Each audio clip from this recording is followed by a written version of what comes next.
I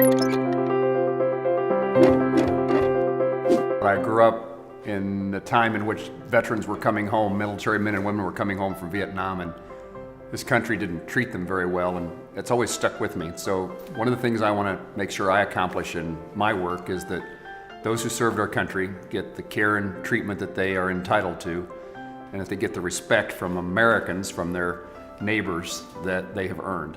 And so we work to make certain that that happens, and we need a Department of Veterans Affairs that is worthy of those people's sacrifice for our country. You know, this country needs to get moving again. We need jobs created, we need economic growth. People ought to be able to pursue their dreams, and we need opportunity. It's what the federal government ought to be focused on. Congress ought to be working with the president to create a circumstance in which people who are looking for opportunity can find it.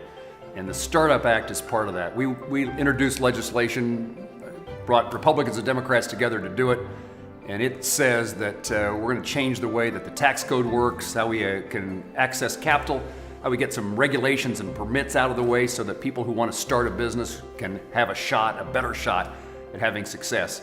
And I've always known that when somebody who wants to start a business is successful in doing so, that's the American dream, but it also creates the opportunity for people who go to work for that business to live their American dream.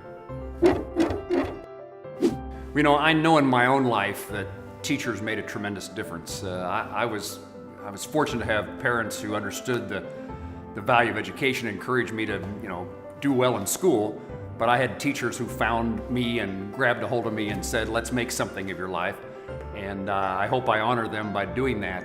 But what this country is about is creating opportunities for kids to grow up and have their dreams lived.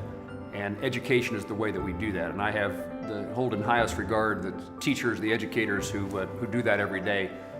You know, I'm of the view we change the world one person at a time.